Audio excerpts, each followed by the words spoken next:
Welcome to V3 news లక్ష్యం సమాజహితం. నేను కీర్తి. ముందుగా హెడ్లైన్స్.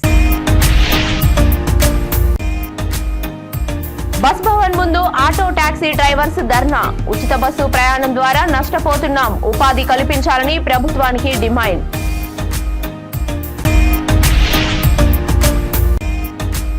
పాత బస్తీ ఐఎస్ సదన్ పోలీస్ స్టేషన్ పరిధిలో రియల్ ఎస్టేట్ వ్యాపారి దారుణ హత్య.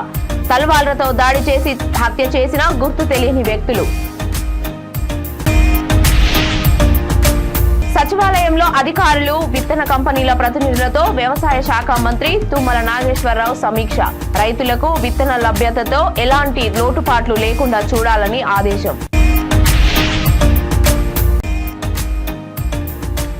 ఎస్ఆర్ నగర్ లోని సర్వీస్ అపార్ట్మెంట్ లో భారీగా డ్రగ్స్ స్వాధీనం. పట్టుబడిన వారంతా నెల్లూరు జిల్లాకు చెందిన యువకులు. ఇక డీటెయిల్స్ లోకి వెళ్తే హైదరాబాద్ బస్ భవన్ ముందు ధర్నా నిర్వహించారు greater Hyderabad auto taxi drivers union. మహిళలకు ఉచిత బస్సు ప్రయాణం ద్వారా తాము నష్టపోతున్నామని ఆటో టాక్సీ డ్రైవర్లు తెలిపారు. అలాగే ఓలా, ఊబర్, రాపిడో బైకుల అక్రమ వ్యాపారం వల్ల తీవ్రంగా నష్టపోయి రోడ్డున పడుతున్నామని ఆటో డ్రైవర్స్ ఆవేదన వ్యక్తం చేశారు. తక్షణమే ప్రభుత్వ తీరు మార్చుకొని మహాలక్ష్మి పథకంని సవరించి ఆటో డ్రైవర్ కి ఉపాధి కల్పించాలని డిమాండ్ చేశారు. BMS जिंदाबाद BMS जिंदाबाद BMS जिंदाबाद BMS जिंदाबाद ఆటో డ్రైవర్ల ఐక్యత ఆటోవర్ల ఉపాధిని కాపాడాలి ఆటో డ్రైవర్లకు రోజుకు 1000 రూపాయలు చెల్లించాలి అక్రమ ఓలా ఊబర్ రేట్లను పెంచాలి ఆటో డ్రైవర్ల కుటుంబాలను కాపాడాలి ఆటో డ్రైవర్ల ఐక్యత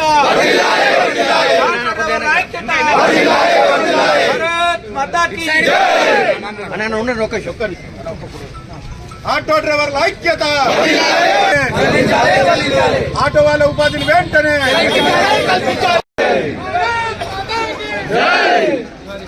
బిఎంఎస్ జాతీయ కార్యవర్గ సభ్యులు ఈరోజు మహాలక్ష్మి పథకం ఏదైతే ఉందో అది ఆటో డ్రైవర్ల ఉపాధిని దెబ్బతీస్తుందనేటువంటిది నిరసిస్తూ ఈ అమలుని నిరసిస్తూ మేము బస్ భవన్ ముట్టడి కార్యక్రమం పెట్టడం జరిగింది. ప్రధానంగా మా యొక్క ఆటో యూనియన్ల యొక్క డిమాండ్లు ఏవైతే ఉన్నాయో రోజుకు 1000 రూపాయలు సంపాదించుకునేటువంటి ఆటో డ్రైవర్లు ఈరోజు కనీసం 300 రూపాయలు కూడా సంపాదించుకోలేకపోతున్నారు. ఒక పక్క రాష్ట్ర ప్రభుత్వం చెప్తా ఉంది మేము నెలకు 1000 రూపాయలు ఇస్తామని. మాకు నెలకు 1000 రూపాయలు వద్దు, రోజుకు 1000 రూపాయలు మేము సంపాదించుకునేటువంటి ఒక ప్రణాళికని రూపొందించమని చెప్పి నిన్న రవాణా శాఖ మంత్రి గారు కూడా మేము చెప్పాం. ఈరోజు ఆర్టీసీ ఎండి వారికి కూడా చెప్పడం జరిగింది, వినతి పత్రం కూడా ఇచ్చాం. 70% మంది మహిళలు బస్ ఎక్కి ప్రయాణం చేస్తుంటే 70% మంది మహిళలు ఈరోజు ఆటోలు ఎక్కకుండా ఉన్నారు. కాబట్టి గత 10 రోజులుగా ఆటో డ్రైవర్ల కుటుంబాలు పస్తులు ఉన్నాయి. కాబట్టి మేము మా యొక్క డిమాండ్ ఏంటంటే ఎక్కడైతే బస్ లక్ష్మి పథకం ద్వారా రోడ్డుపై నడుస్తున్న ఆటోలంతా రోడ్డుపై రావడం జరిగింది. ఈ మహాలక్ష్మి పథకం వల్ల ప్రతి ఒక్కరు కూడా ఏ పనున్నా అంటే పురుషులు పోయే పని మహిళలు పోయే పరిస్థితి ఏర్పడుతుంది. ఈ మహాలక్ష్మి పథకం వల్ల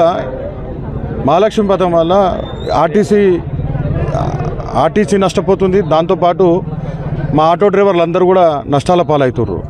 దీంతోపాటు ఈ ఓలో, ఊబర్, ఆటో ఏవైతే ర్యాబిట్ ఈ బైకులు ఉన్నాయో దాని ద్వారా మీరు పంపించారో మేము కూడా పై ఏదైతే మినిస్టర్లకు కానీ పై అధికారులకు కూడా మీరు పంపించిన దాన్ని కూడా మేము పంపిస్తాం. మా ప్రణాళిక అడిగితే మేము కూడా ఖచ్చితంగా చెప్తాము. ఎందుకంటే ఆర్టీసీ కూడా మొదట్లో కూడా నష్టాలలో చాలా ఉన్నది. ఇప్పుడు దీనివల్ల కూడా నష్టం అవుతాయి. మరియు ఆర్టీసీ ప్లస్ ఈ ఆర్టీఓ సంయోగ దాడులు కూడా మేము విరమించాలి. మరియు ఈ చలనలను కూడా వెంటనే రద్దు చేయాలి.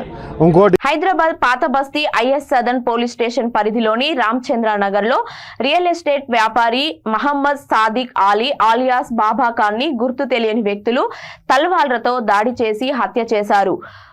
విషయం తెలుసుకున్న south east zone DCP Manohar తో పాటు చంద్రాయనగుట్ట ఏసీపీ సంఘటన స్థలానికి చేరుకున్నారు. హత్యకు గల కారణాలను తెలుసుకునేందుకు క్లూస్ టీంను రంగంలోకి దింపి ఆధారాలను సేకరించారు. మృతదేహాన్ని పోస్టుమార్టం నిమిత్తం ఉస్మానియా మార్చరీకి తరలించారు. కేసు నమోదు చేసిన పోలీసులు నిందితుల కోసం గాలింపు చర్యలు చేపట్టారు.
తెలంగాణ వ్యవసాయ శాఖ మంత్రి తుమ్మల నాగేశ్వరరావు రైతులకు విత్తన సరఫరా మరియు తెలంగాణ విత్తన రంగ అభివృద్ధిపై సచివాలయంలో ఉన్నత అధికారులు విత్తన కంపెనీల ప్రతినిధులతో సమీక్షా సమావేశం నిర్వహించారు. ఈ సమావేశంలో ఆయన మాట్లాడుతూ రైతులకు విత్తన లభ్యతలో ఎలాంటి లోటుపాట్లు లేకుండా చూడాలని అధికారులను విత్తన కంపెనీలకు ఆదేశించారు. విత్తన సరఫరాలో తెలంగాణ రైతులకు అధిక ప్రాధాన్యత ఇచ్చి మిగతా విత్తనాలను ఇతర రాష్ట్రాలకు సరఫరా చేసుకోవాలని కంపెనీలకు సూచించారు. అదేవిధంగా రాష్ట్రంలో నకిలీ విత్తనాల సరఫరా లేకుండా చూడాలని అధికారులకు ఆదేశించారు. తెలంగాణ విత్తన రంగ అభివృద్ధికి రాష్ట్ర ప్రభుత్వం అన్ని రకాల చర్యలు తీసుకుంటుందని తెలిపారు. ఈ సమావేశానికి వ్యవసాయ శాఖ, విత్తన ధృవీకరణ సంస్థ, విత్తన అభివృద్ధి సంస్థ, వ్యవసాయ యూనివర్సిటీ శాస్త్రవేత్తలు, విత్తన కంపెనీల ప్రతినిధులు పాల్గొన్నారు. నేను లాస్ట్ 3-4 ఇయర్స్ తెలంగాణ బట్ నా 40 రోజులు 50 రోజుల తర్వాత కూడా సో అప్పుడు వస్తుంది. ఈవెన్ కంటిన్యూ తినేసి చాలా డ్యామేజ్ అవుతుంది. సో 45 డేస్ 50 డేస్ తర్వాత క్రాప్ చాలా అయిపోతుంది. దాని తర్వాత ఫార్మర్స్ చేయలేకపోతున్నారు. దానివల్ల ఈల్డ్ లాస్ చాలా అవుతుంది కాంగ్రెస్ మెయిన్గా. సో దానివల్ల ఫార్మర్స్ కూడా నావరేజ్ 5 క్వింటల్స్ పర్ ఎకర్ దిగుబడి తక్కువ. సో ఓవరాల్ గా దానికి ఏమన్నా యాజ్ ఎ టీపీపీ మోడల్ కింద సో ఏమన్నా రైతులకి ఈ టెక్నాలజీ లైక్ డ్రోన్ స్ప్రేస్ అవేమన్నా సపోర్ట్ చేస్తే చాలా అయిపోయింది. Because they can get more lead. So economically they are like will be very good. In coming years I think it is going to be increase. They are going to suffer more and more. That's only one question. Visakhapatnam ESI 400 పడకల multi speciality hospital నిర్మాణ స్థలాన్ని పరిశీలించారు BJP రాష్ట్ర అధ్యక్షురాలు Daggubati Purandeswari. ESI అధికారులు వారికి hospital నిర్మాణానికి సంబంధించి పవర్ పాయింట్ ప్రజెంటేషన్ ప్రదర్శించారు. ఈ కార్యక్రమంలో బీజేపీ రాష్ట్ర ఉపాధ్యక్షుడు, మాజీ ఎమ్మెల్సీ పివిఎన్ మాధవన్, బీజేపీ రాష్ట్ర ప్రధాన కార్యదర్శులు గారపాటి సీతారామాంజనేయ చౌదరి, జిల్లా అధ్యక్షుడు రవీంద్రారెడ్డి తదితరులు పాల్గొన్నారు. And Marshall layout and what is the Griha rating, and these are the points I am going to discuss in the next coming slides. And coming to the projection of this, it is a 400-bedded hospital. In this we have 350 plus 50 super specialty hospital. We have like this is divided into basically three buildings, Block A, Block B and Block C. And basically Block A is having G+5 and Block B is having G+6 and Block C is having G+7. So it will be like a separate building. And other than this, we have ancillary. Hyderabad SR Nagar లోని service apartment లో భారీగా drugs స్వాధీనం చేసుకున్నారు narcotic control bureau. పట్టుబడిన వారంతా నెల్లూరు జిల్లాకు చెందిన యువకులని, ఇక్కడ ఓ ప్రముఖ సాఫ్ట్వేర్ కంపెనీలో పనిచేస్తున్నారని, బర్త్డే పార్టీ కోసం గోవా నుంచి ఎక్స్టెన్సివ్ ఫీల్డ్స్ తీసుకొచ్చి డ్రగ్స్ పార్టీని ఏర్పాటు చేసినట్లు నార్కోటిక్ అధికారులు తెలిపారు. 12 మంది ఇంజనీరింగ్ విద్యార్థులతో పాటు సాఫ్ట్వేర్ ఉద్యోగులను అరెస్టు చేశామని నార్కోటిక్ బ్యూరో అధికారులు తెలిపారు.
నిర్మల్ జిల్లా బైంసాలో బకాయిలు వసూలు చేయడానికి వెళ్లిన విద్యుత్ సిబ్బందిపై దాడి చేశారు.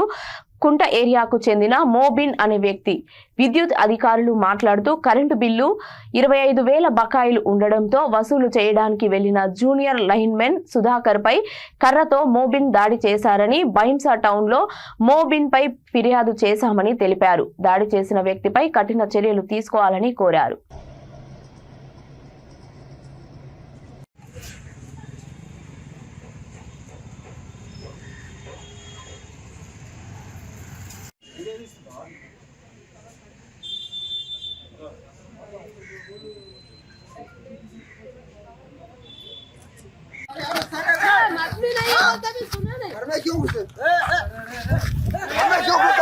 घर में क्यों घुसा? घर में क्यों घुसा तू? क्या घर में क्यों घुसे?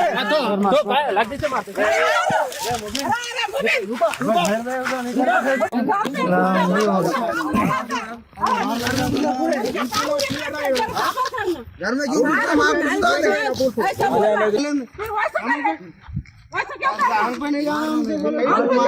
घर में घुसा की?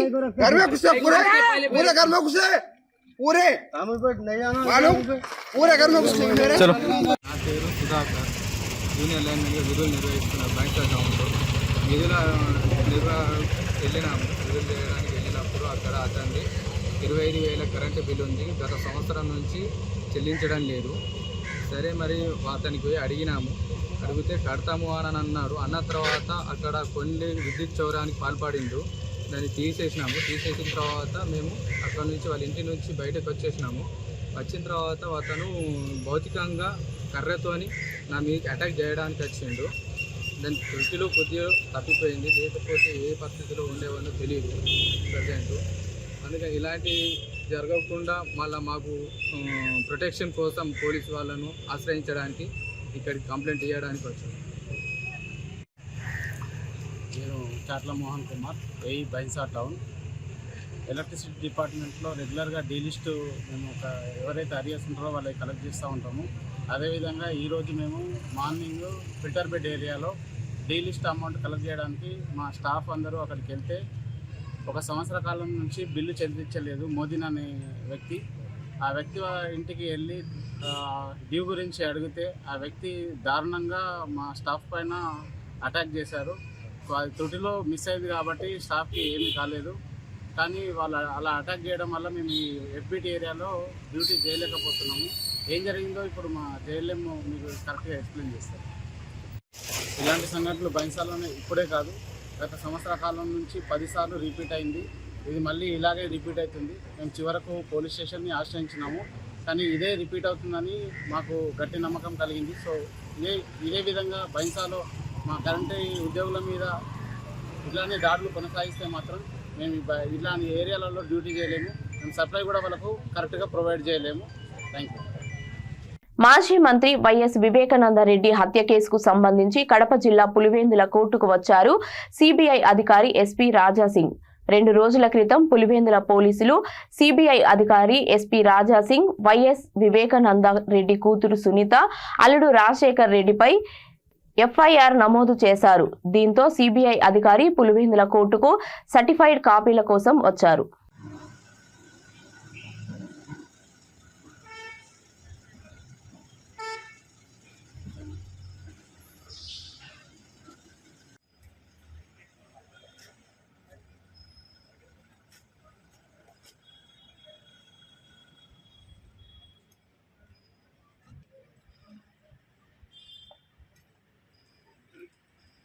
భద్రాద్రి రామయ్య సన్నిధిలో జరుగుతున్న శ్రీ వైకుంఠ ఏకాదశి అధ్యయనోత్సవాల్లో 7వ రోజున శ్రీరామచంద్రుడు తన నిజ రూపంలో శ్రీరామ అవతారంలో భక్తులకు దర్శనమిచ్చారు.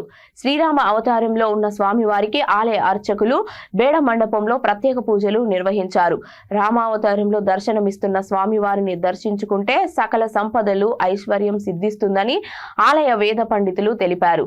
స్వామివారిని దర్శించుకునేందుకు భక్తులు అధిక సంఖ్యలో విచ్చేశారు.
మనం కూడా పడుతున్నాం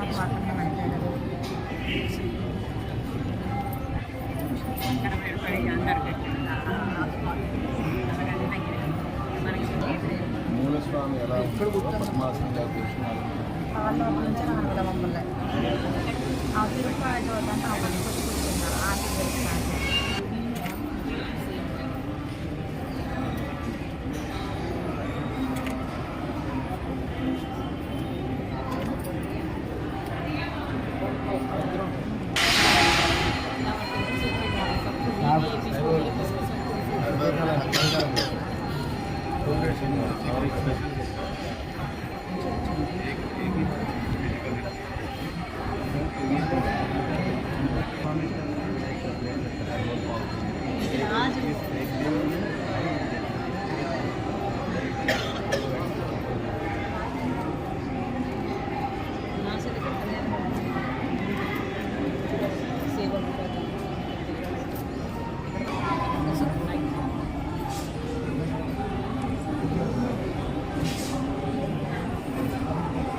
ఈ ఏర్పాట్లు శానిటరీ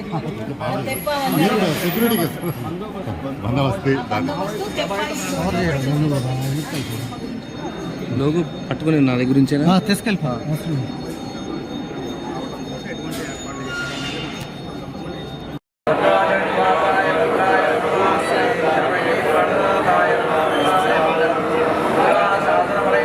బులెటిన్ ముగించే ముందు హెడ్లైన్స్ మరొకసారి. బస్ భవన్ ముందు ఆటో టాక్సీ డ్రైవర్స్ ధర్నా. ఉచిత బస్సు ప్రయాణం ద్వారా నష్టపోతున్నాం, ఉపాధి కల్పించాలని ప్రభుత్వానికి డిమాండ్.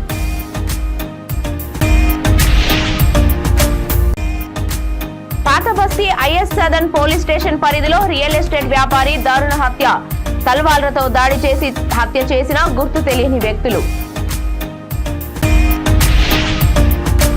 సచివాలయంలో అధికారులు, విత్తన కంపెనీల ప్రతినిధులతో వ్యవసాయ శాఖ మంత్రి తుమ్మల నాగేశ్వరరావు సమీక్ష. రైతులకు విత్తన లభ్యతతో ఎలాంటి లోటుపాట్లు లేకుండా చూడాలని ఆదేశం. ఎస్ఆర్ నగర్లోని సర్వీస్ అపార్ట్మెంట్లో భారీగా డ్రగ్స్ స్వాధీనం. పట్టుబడిన వారంతా నెల్లూరు జిల్లాకు చెందిన యువకులు. ఇవి ఇప్పటి వరకు ఉన్న అప్డేట్స్. మరిన్ని అప్డేట్స్ కోసం చూస్తూనే ఉండండి V3 న్యూస్. లక్ష్యం సమాజహితం.